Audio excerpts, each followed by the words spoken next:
Okay, I'm calling the meeting to order at 6 p.m. Tuesday, March 13th. We usually do the minutes, but we're going right to the public hearing. Proposed FY26 budget. Hi. Hi. So I'm going to share my screen so you can see the presentation, but I did email all the files out to you. Yep. I have my kids trying to get the dogs out of here so they don't bark, but they don't want to go with him. We don't mind barking dogs. It's fine. It'll be our public. They'll be our public. What are their names? We'll put them down. So no one from the town is there. No public is there. No, not no soul. Mr. Singer. Okay. And you guys can't see that. Why does this happen to me every time? Try again. There it is.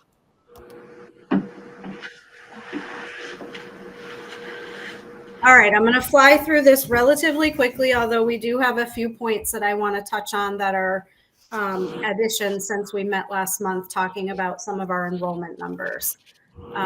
These first few slides, I think most of you on the committee have heard this at least 5 times from me already. Tori might be a little bit behind, but our budget is built starting in the fall. We start with internal assessments. So Kristen submits new requests, solicits information from inside the building, and then administration talks about what the needs are for level service funding. We take a hybrid approach to building the budget, meaning that we look at needs-based, student-centered, and try to balance that fiscal responsibility with looking at any new initiatives. School committee deliberates in January and February, and here we are at March at our public hearing. We'll have a vote to adopt the budget in a couple of weeks, and then in June, I believe the 7th is the town meeting this year. These are the primary budget growth factors. Wages is very significant. It makes up about 3/4 of our budget, so that's always the biggest one. Benefits is a little bit smaller at the elementary schools because the towns cover our health insurance for school employees. Special education, transportation, facilities, and new expenses always have an impact on the budget growth. And these are the expense categories that you see within the line-by-line budget. These are set by DESE, so the categories that we report to them at the end of the year. You also see these expense accounts in your monthly reports that you receive from me. And then let's talk about fiscal year 26. So what does it cost to educate Conway Grammar School students? So all funds, including general fund grants and revolving for FY26 is coming in at just shy of $3.3 million. The general fund that we're talking about today is 5.25% over FY25 or $2.3 million. Grants are small. I'm going to talk a little bit further about grants and revolving funds as we go through the presentation, particularly because the revolving funds for Conway are pretty significant compared to our other schools outside of Frontier. So I just wanted to touch on those briefly as we go through the presentation. The other thing that I did want to mention is that this draft is the number that we talked about in February, the 5.25, but the January presentation was just around 7%. We hadn't applied rural aid to this yet to offset the budget, so that was a $30,000 reduction. If you look at the line-by-line budget, you'll see transportation shows a $30,000 decrease. It's not actually a decrease in that expense. We just moved it to a different funding source because we have rural aid available. And then if you also remember, we are going to have a sick buyback next year, and that was included in the original budget, and we decided to fund that with school choice funds. So we were able to bring the general fund down to 5.25. Per student at 152 students, which does include our school choice enrollment, which is pretty high in Conway. I'm giving you details here from 2020 to 2025. Conway school choice numbers are about 43%. So of the 152, 65 are choice and 87 are residents. I'm going to circle back to talking about that a little bit more when we look at enrollment and talk about the revolving funds as well. But based on our 152 students, the per student cost is $21,544. You can see that our enrollment has grown since 2020, But resident enrollment hasn't had a huge change. School choice really has been the factor that's changed over that time. Resident enrollment over the 5-year span or 6-year span is only 6 students, whereas school choice is 18. To grow our budget in the 5.25%. So we lost our ESSER funding. We had used 30,000 of ESSER money in fiscal year 25 to help fund the budget. That $30,000 is no longer available in that grant. So those expenditures went back to the general fund.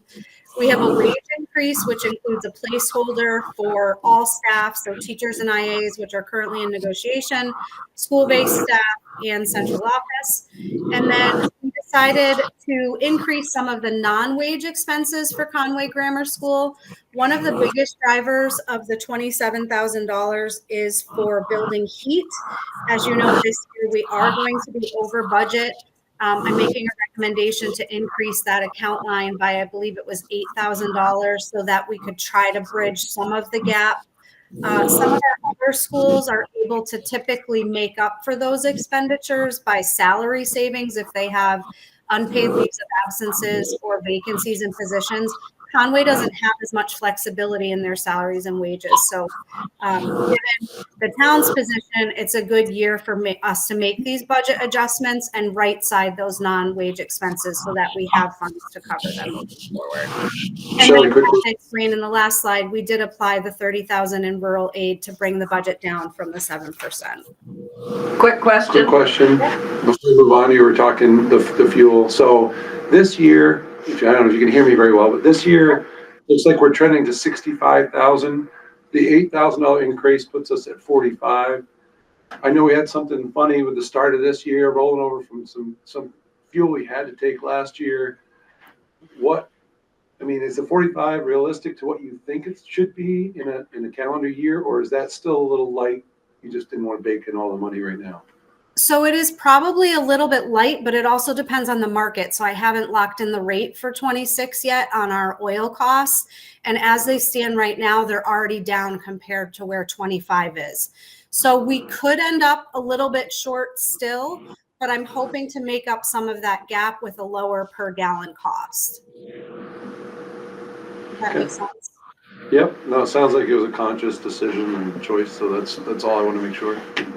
Yeah, I mean, we may have to make up a little bit more next year if, something dramatic happens with oil prices. But the way that, I've been watching the monthly costs with the collaborative where we get our bidding from for oil, and I think we'll be able to get enough savings to get us through. Although it's hard to predict the cost of anything right now next year. Yes, it is. That's true. We also did not see you because I'm in my PDF file. So if you do have a question, just yell at me because I can't see if you're trying to stop me or not. This year also, we did not get to cash in on any of our global warming dividend. So, we can expect at least next year probably. This has been a cold winter. It was cold. Yeah. Yes, take a while to catch up. Yeah. So Shelley, along those lines, see a salary reduction in speech. Is that specific to a individual, or just want to make sure that that's accurate? Kristen, do you have a retiree in? Yes, we do. Yeah. We're retiring. Yeah, okay. It's on that higher end of. Yeah, that makes sense. Okay, I figured it was a dude. That's typically where you see those major changes, but that's a great question. Jared, did you ask that, I think? Yeah, and that was it. That's all I had. I think I have one when we look at current year, numbers, but not related to budget. Can I keep going? Yes. Okay. So the next couple of slides really just give you a visual of what expenses look like at Conway Grammar School according to each of the different, can you hear me? Yes. Yeah. Okay, sorry, there was some feedback on my end. So according to each of the DESE function codes that was on that earlier slide that divides up instruction, teaching, and learning expenses, pupil services, facilities, buildings, administration. I like to give you a visual of what that looks like so you can see how that pie is broken up of our total budget. And you will see a theme here that instruction or teaching and learning services, which includes any principal's office staff, teachers, IAs, supplies, materials, anything that goes directly to teaching students is included in that pot of money. And you'll also see that wages are about 80%. So as our budget should be, needs-based, student-centered, instruction pops out as the primary driver. And there go my dogs. We don't care. You won't be able to hear me if the three. One second. Like I said, it's our public. Oh, Veronique's here. She was having trouble getting in. Okay, sorry about that. I'm back. Okay, so the next few slides break down expenses further. So this is salaries and wages. Again, instruction, teaching, and learning is the largest piece of that pie, as it should be. That's where our money should be spent. Non-salaries and wages kind of level out a little bit more. Operations and maintenance does include our facilities maintenance costs, so that's a little bit higher. Student services includes transportation, which does take up a big chunk of that budget. It also accounts for the health office, so anything related to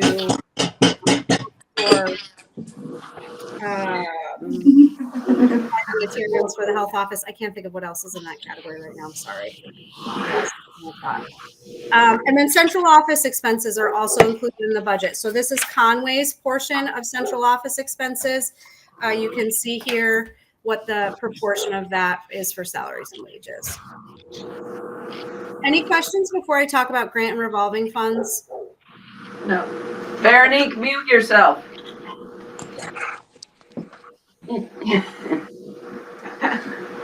Okay. So I brought up grant and revolving funds because particularly revolving funds supplements our general fund in a really significant way. And I wanted to demonstrate a couple of things, what we pay for, what the various amounts are, and then what the impact is on enrollment. And if we didn't have some of these grant or revolving funds, things would look significantly different for Conway Grammar School. So our grants are minimal. We have about $30,000 from IDEA, which is a special education grant. It is federally funded. I know there's been a lot of concern about potentially losing federal funds and how that would impact school budgets. Darius and I believe that IDEA would be a protected grant. Of course, anything could change, and that's hard to predict, as Elaine said, but we're feeling comfortable right now. About $30,000 in wages covers one IA position. And then the rural aid we talked about a little bit, but I will just add there, it is subject to appropriation of state funding, also subject to 9C cuts, not a guaranteed revenue source. So like ESSER, where we lost that funding, if we did lose rural aid moving forward, those expenditures would have to go back to the general fund. We don't anticipate that happening. Right now, the governor's budget has level service from the current year, FY25, and there is the idea that it's supposed to grow to 60 million. I think right now it's at 15 million. So hopefully we'll continue to see more year to year. School choice is also a significant budget offset, as well as the WINGS program. So for the WINGS program, we bring in students from other districts and collect tuition. Same thing with early childhood. Anyone who is not receiving special education services, families pay tuition to come to the school. And then school lunch is self-funded right now in Conway based on the way things are working with school lunch program. So I want to talk a little bit about what's funded by those revolving funds.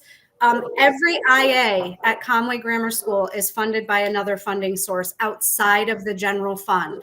So if we did not have the $900,000 available in our revolving funds, particularly with school choice and WINGS, we would not be able to pay for IAs. We would be looking at cutting IAs or asking the town to fund another $1 million in our budget, which without even seeing the numbers seems like an impossible task. So these are really important funds for us.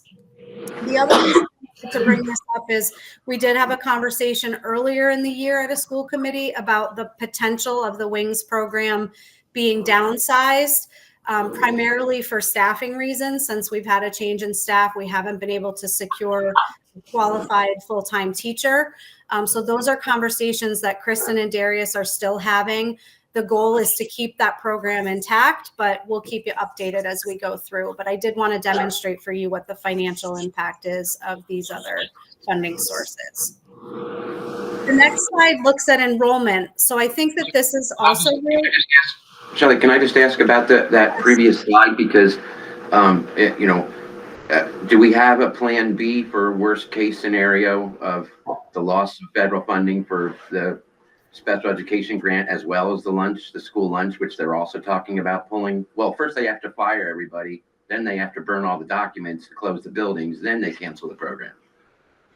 So I will let Darius speak to, do we have a plan? Because I think he's had a really good response when that question comes up. But let me talk about school lunch first. So if school lunch is cut federally,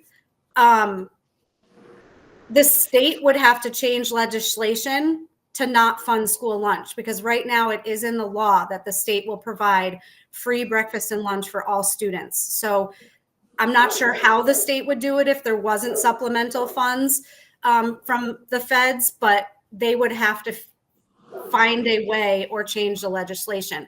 There is discussion that we've heard at the food service director level that they're talking about changing some things of low income percentages so that federally they don't fund as much for states. But I'm not worried about the school lunch program at this point. We can always go back to billing people. Right. That is true. Darius, do you want to talk about, our plans if? Right, so I mean, if everything fell apart at the federal level and they pulled that funding, so we get two major pieces of funding from the federal government, Title I and IDEA. Title I follows low income, so Conway gets very little, right? What's their Title I number? 0. So, and so we only get IDEA, which, as you see, is just under $30,000. So if they did cut it, what's our plan? We're going to have to use other funding sources. We'll have to use choice or something up to make up that difference. However, if the federal government did cut those two programs, my belief is that they would lose Congress, because every major city and more urban areas rely on Title I and IDA and millions of dollars into those systems. So those systems would go into turmoil, and then I think you'd have a much different. A lot of the cuts that you're seeing now, and I'm talking in general news, but it's a few thousand people here and there. They're kind of blowing it as being something bigger than it is. It's going to have a ripple effect, but it's not the amount of funding that's making systems run. And so, so if they were to cut Title I, every urban district would be bankrupt immediately. And so it would be chaos beyond belief, and every single senator and representative would be fired for not stopping it. Both those, and that's my opinion. Okay. So I'm just kind of saying, like, the realistic debate, maybe there's a grand plan to stop all that funding. If there's no backfill for that funding, it's going to be then put on the states, and in Massachusetts, it's probably one of the better funded states in education, so that would be even worse in other states. But that's kind of how that's one of the things that are happening when that rolls out. People can disagree politically if they think that's what the administration is going to do, but and then the other side is so those are also both pieces of legislation that went through Congress.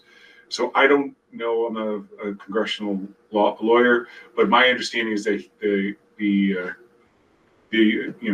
Trump administration doesn't have the authority to cut IDA. It doesn't have the authority to cut Title I. Those are things that acts of Congress. But again, there may be loopholes and ways in to do that. Now, maybe I'll be surprised, but let's just say that does happen. Conway is the least of the nation's problems as a school system. And so is our district. So is Frontier. Frontier's about, I'm going to say it out loud because people we're talking about, it's like 100 and something thousand, right, Shelley? The general number for those accounts. So again, Frontier proportionally could absorb to be able to continue as normal, but Springfield could not absorb the amount of money they would lose, or Holyoke, or areas with higher low income that rely on those dollars to offset what they can't do in their community. So Yeah, so I guess it is something to, there's all concerns because there's uncertainty in the planning of the federal government, but this is not one that should keep you up as a school committee member, maybe as a citizen, but not as a school. Although having the authority to do something hasn't really sort of deterred the Trump administration. Right, So, right. But, yeah. Okay, I will keep going. So the next slide shows enrollment, which I wanted to point out in relation to our WINGS program and school choice. I've lumped them into the same category. They're not at all the same as far as how they're funded or composition of students, but just to keep simplicity of the chart, I showed you, this is projected for next year, so not current enrollment, but what we're anticipating next year. So resident enrollment is at 87. School choice and or WINGS would be 58 students for a total of 145. I expect that that'll go up maybe 5 to 7 students because Kristen has not made offers yet for school choice kindergarten. So where school choice kindergarten shows at 11 students here, we expect that to come up to maybe about 17 students. So that'll grow a little bit. But you can see in this that our school would be really small if we did not have school choice students coming in or WING students tuitioning in. We could even potentially be looking at having no IAs, having one teacher in the classroom with students. You know, you could even go so far if we had to cut budget down dramatically that, you know, 4th and 5th grade could be combined into one class. And I'm not throwing out there that this is happening, but I think it's good for us to look at in this way as a school committee and for the community to see how important having students come in from other districts. You know, it enriches our community. Our culture would be very different as far as students and staff. And I think that the staff and Kristen do a phenomenal job of attracting families into Conway, and people choose our school for a reason. So I just wanted you to kind of see what this looks like and what the relationship between the revenue is and students coming in, because there can be, you know, sometimes people don't understand what it really means to have choice students coming in, and it's a big deal for Conway Grammar School. That's why I always put out there that, you know, we have to really pay attention to taking care of our school, because if people get this, we should anyway, but if people get the sense that we're not investing in our school, they'll go elsewhere for choice, and that would be a problem.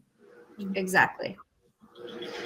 Okay, so I think I only have 2 more slides for you, and they will be quick. The next one's just a recap showing you the general fund budget, which is 5.25% over the prior fiscal year, 116,000 roughly. Grants and revolving funds stated as well for a total budget of almost 3.3 million. And the last slide just shows you historical budget information. So last year was pretty significant compared to prior years, but we also had a 1% budget growth alone just for transportation based on the new transportation contract. So we would be at 3.87 last year without that. 5.25 is high. We know that the town is seeing some savings in the education department from Frontier and from Tech. So, you know, hopefully the 5.25% increase, I haven't heard otherwise at least, is not an issue. But if it were a typical budget year, we'd probably be talking about making some different decisions. Fortunately, we're not in that position right now, but I did just want you to have the historical data. And that's all I have for public hearing, unless you have additional questions. Excellent presentation, very informative. Yeah.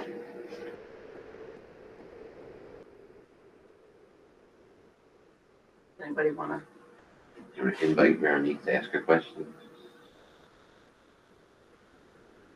Any of our public have any questions for Shelley? No questions for now. Thank you. I can email you the PowerPoint and line by line, Veronique. That way you can share it with your finance committee and select board if they're interested. I think that'd be great. Yeah, they will be. Thank you so much. You're welcome.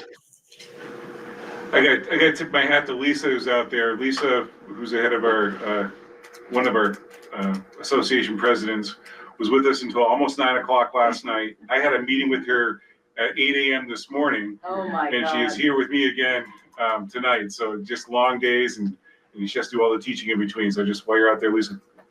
Nice Yeah, job, just- Lisa. Thank figure you. it out. Thank you.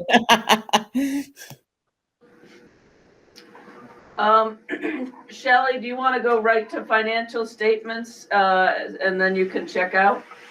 Sure, that'd be great. So 11 warrants were signed electronically since the last meeting, totaling $52,926.95. I did want to mention the financial impact of the septic issue that you all were emailed about. I'll let Darius talk about the specifics of the initial issue and where we are now, but we had to pay a service fee, and then we did have the tank pumped. We pay to have the tank pumped annually anyway, so it's not actually a new expense. It's just one that we normally would pay in the summertime. So it hit the budget twice this year because we last paid for it in August, and now we've paid for it again. So it is going to cause an overage in the maintenance line, but it was just something that we needed to do to see if there was a true issue going on. That between the service call and the pumping, it was about $4,500. And if you have questions about the expense reports, I'm happy to take them. The same issues sort of still stand.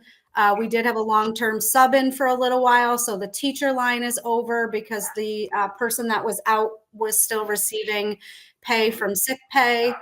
We do have the overage in the heat line that Jared talked about earlier. And then there's some other minor expense overages as well. We have about 75,000 left remaining to get through the rest of the fiscal year. So this is going to come a time where I'm starting to look at the numbers much more closely and see where we can capture some savings to make up for those overages. If we're not able to fully capture the overages, then we'll have to look at school choice numbers. But I think we'll be okay there. Conway's in a really healthy position with their school choice balance right now. Excellent. I do have one quick question. Okay. Shelley, the principal line shows like 8,000 favorable, and 2025 looks out of whack compared to history and 2026 budget. I'm sure there's a really good reason for that. Yeah, so if you notice, the clerical line underneath the principal's expense has $8,700 available, and the principal line is negative $7,700. Is that what you're talking about, Jared? I'm saying the budget as a starting place for that whole grouping, including the clerical, seems low for 2025 compared to 23, 24, and Got it. 26. Okay, that is because we paid some of Kristen's salary and some of Laura's salary out of ESSER in 2025. Okay, I figured there was a reason. That makes sense. I thought you took a pay cut, but I guess it wasn't it. She loves us so much. She took a pay cut. We should pay you more. Yeah. I do Anything else? appreciate questions like that, though, Jared. They help keep me on my toes and keep you guys informed. Excellent. Any other questions for Shelley? No. All right. Thank you, Shelley, and goodbye. Thank you, And, Shelley. Thank you. Enjoy Bye. vacation. Hopefully Darius won't bother you. All right. So we're going to go backward to review and approve minutes of February 6, 2025. Any comments, or can I have a motion? Motion to approve. Second? A second. All in favor? Aye. Aye.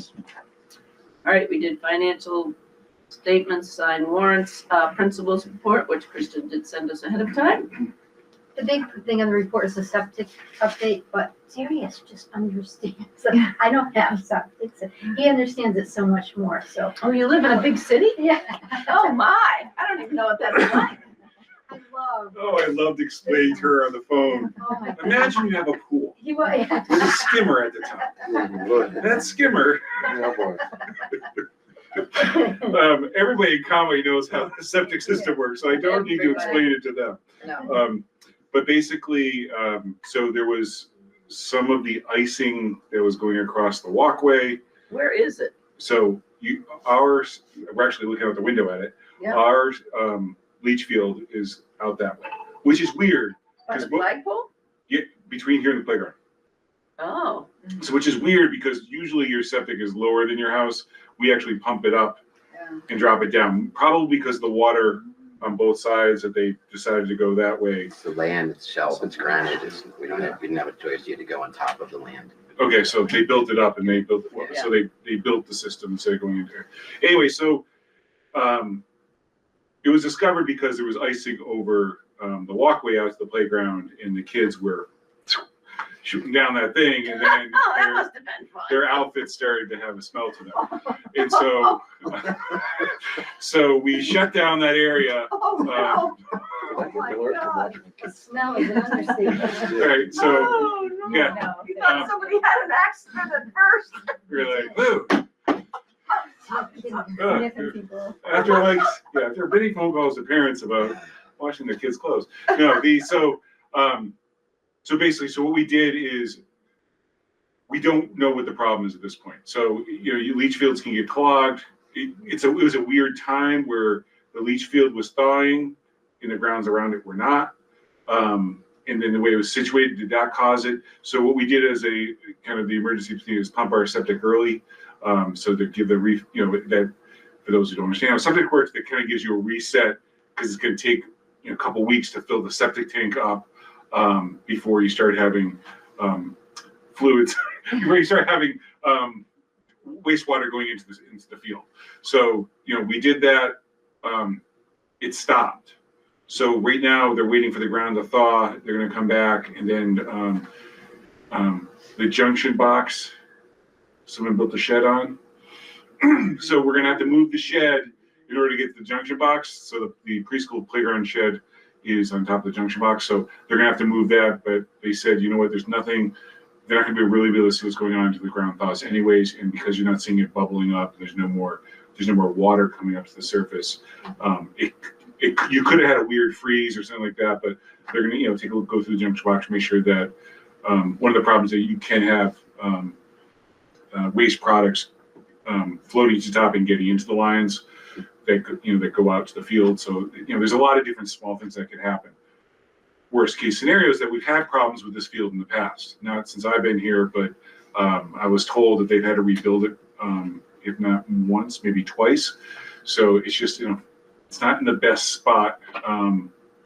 It's out of, again, as Phil was just saying, you look out the window, there's stone there that they left, and then they kind of built up. And you can't go down, you can't have your leach field next to water, because obviously you can turn right to the water. So we're kind of. We need to replace the pump at least once or twice too. Yeah. That's more expensive. Yeah. And so anyway, so the game plan is when the ground thaws to come up and take another look. Maybe it's one of those fluke things where we had something frozen pipes, because of how the weather was this year. We haven't had that kind of icing over in the last few years. We haven't had a problem since they pumped it either. We haven't had a problem since. And you got to remember also the temperature of the stuff going out can cause a great, we did a ton of dishes one day. We ran that wash, you could have really raised the temperature of the soil up to a point where the water couldn't go down, but so much water went out. There's a lot of what ifs, but we'll get to the bottom of it. Do we have a septic health management? Like just there's substances that you can add on a regular basis that encourage the breakdown of organic material. Right, yeah, the so Ridex and all that. I don't know. I'll ask it's Phil. really inexpensive and once a week. Like an enzyme. Yeah, once a week, and it can really help. Bruce probably knows all. Maybe he hasn't thought about it, or maybe whatever. But I think Coca would mention it too. yeah, I'll ask. But that is the story.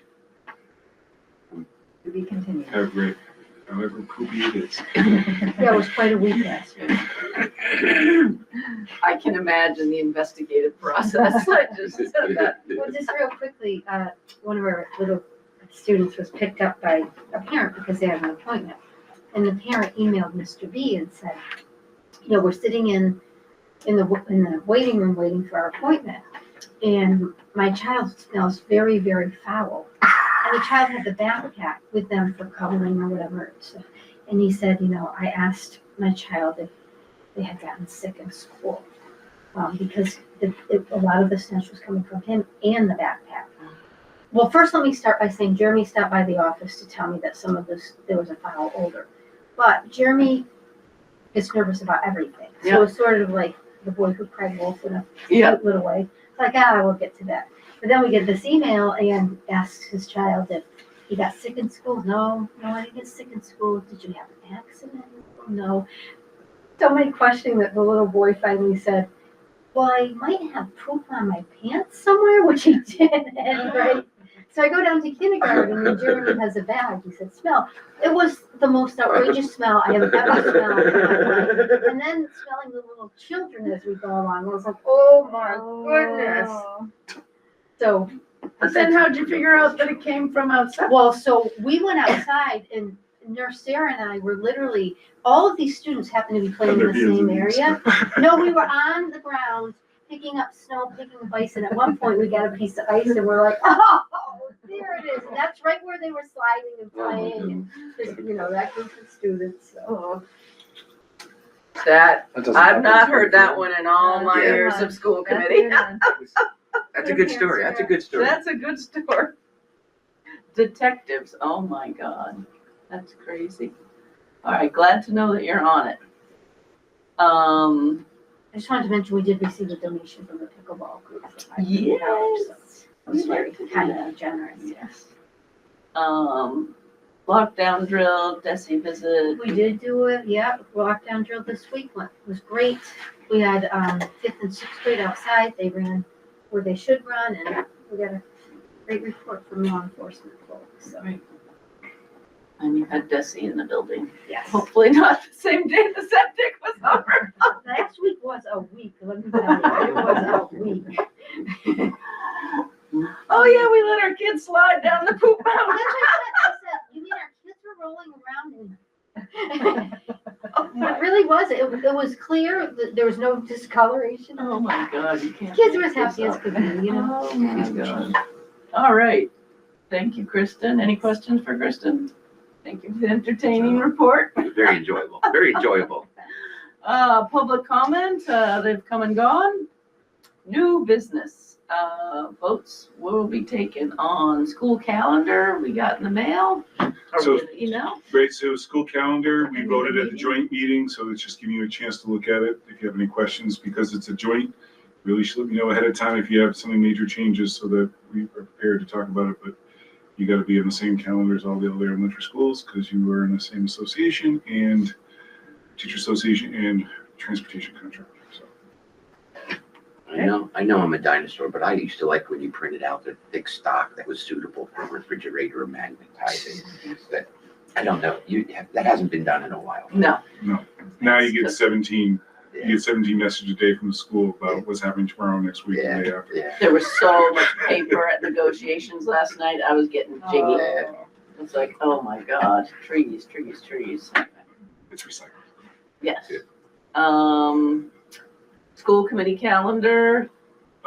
So that committee, we had a meeting right before this meeting. Yes, we To did. discuss, some alterations on it, so we will put that together and bring it to the joint meeting, but getting some other creative ways to reduce the number of nights out for the administration.